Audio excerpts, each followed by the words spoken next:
Théâtre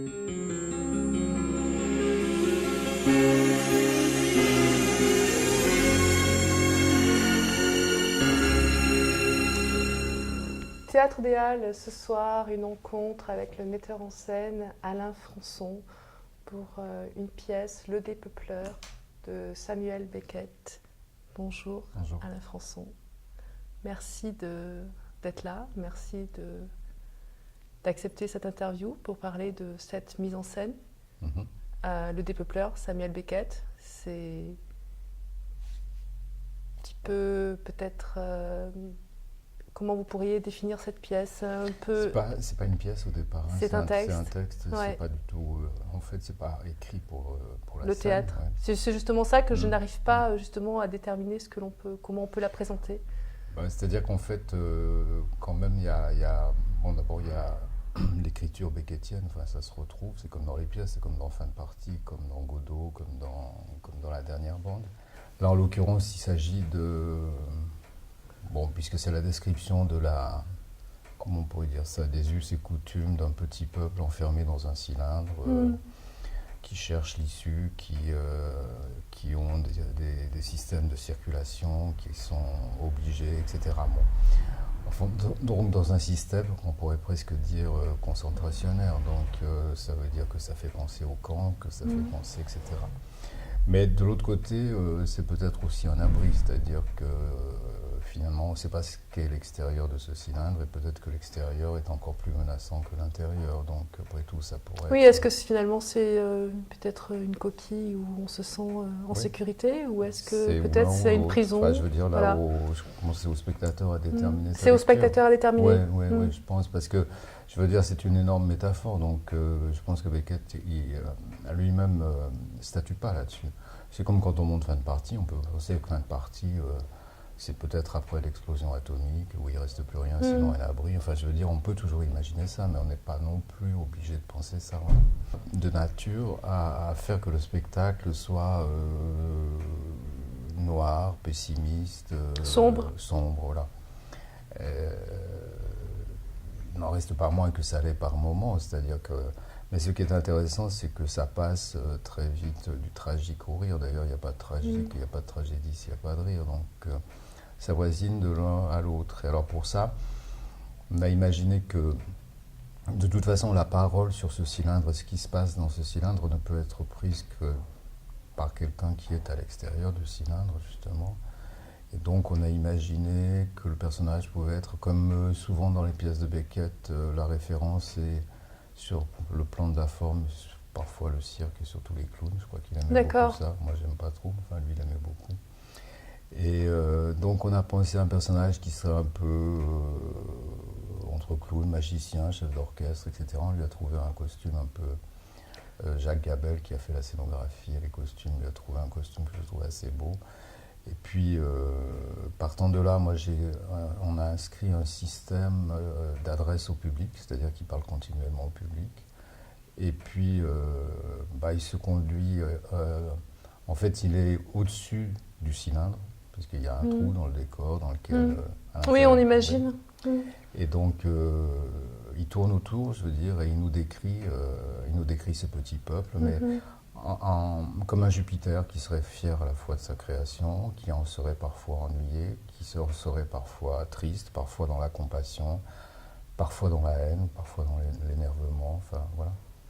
Donc c'est un peu ce rapport-là qu'il instaure avec l'espace et en prenant le public à témoin. Voilà. L'espace, le temps, le lieu. Oui, le lieu, oui. Qu'est-ce qui vous attire dans ce genre de pièce, vous, dans le cadre de votre mise en scène? Qu'est-ce qui vous plaît? Vous savez, l'écriture beckettienne, c'est table rase sur tout ce qui était, je dirais, le théâtre ou la littérature un peu avant, quoi. C'est-à-dire que c'est comme s'il avait tout...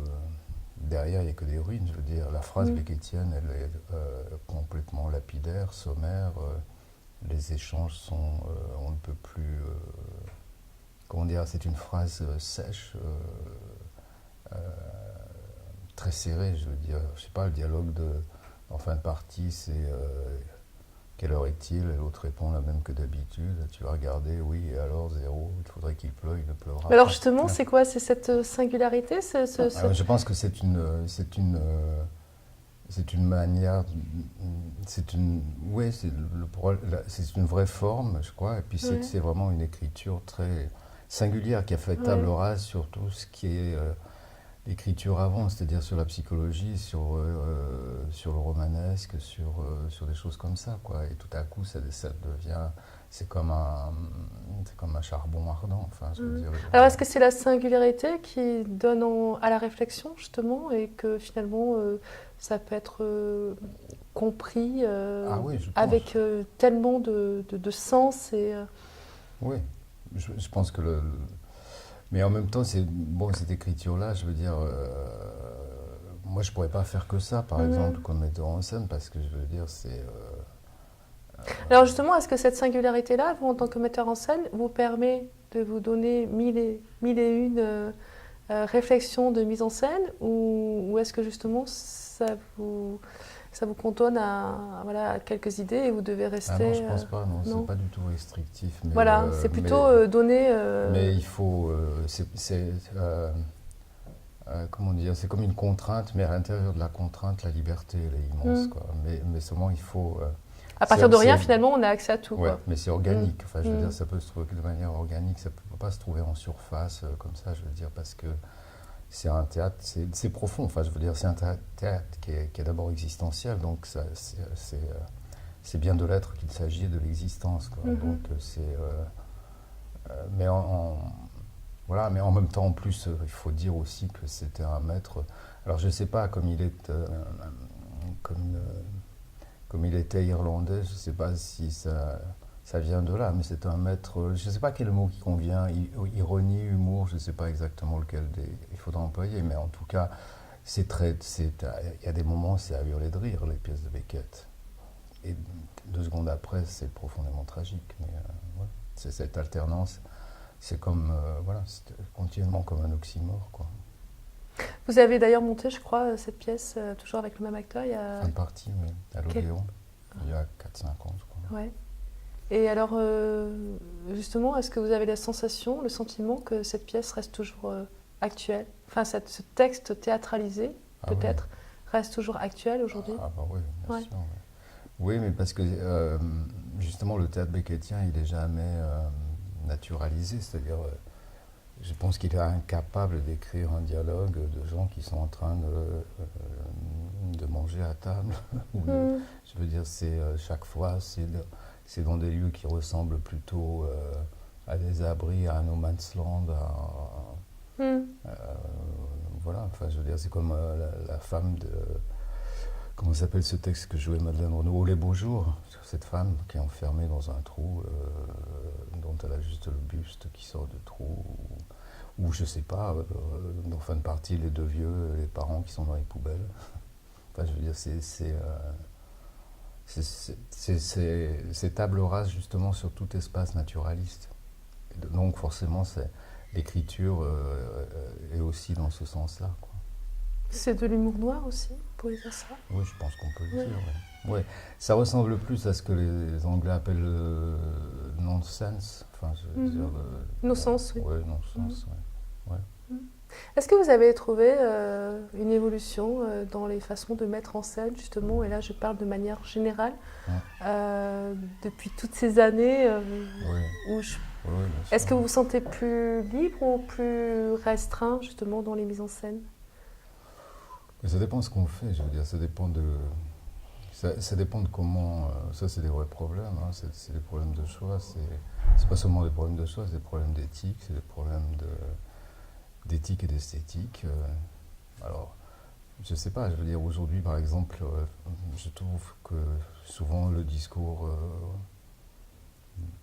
je sais pas comment dire, il est relativement simplifié, un peu évangéliste, un peu. Je veux dire, quand les gens se tardent de faire du théâtre politique. En fait, Mhm. moi, je pense que c'est plus intéressant de faire politiquement du théâtre politique, mais ça veut Mhm. dire d'autoriser nos réformes. Finalement, je pense que pour moi, les problèmes, ils sont plus de forme et d'esthétique que de contenu. Et c'est pas pour ça qu'il faut faire de l'art pour l'art, hein, mais je pense que c'est ça qui est important. Alors aujourd'hui, je veux dire, De toute façon, il y a tellement de moyens, c'est-à-dire que, je veux dire, il y a une espèce de trilogie, par exemple, qu'on retrouve dans tous les spectacles, qui consiste à mettre à l'avant-scène d'une caméra, de filmer les acteurs comme ça, et puis de balancer leur image en gros plan sur un écran au fond pendant qu'ils sont en train de jouer la scène juste derrière. Et puis en plus de balancer des vidéos qui font analogie avec ce qui se passe sur le plateau. C'est-à-dire que si vous montez la mort de Danton pendant le discours de Danton, bah vous mettez, je sais pas, des images du printemps arabe, par exemple. Bon, moi, je fais pas ça. Attention, vous êtes filmé là. Je m'en fous. Merci Alain François. Merci. Merci.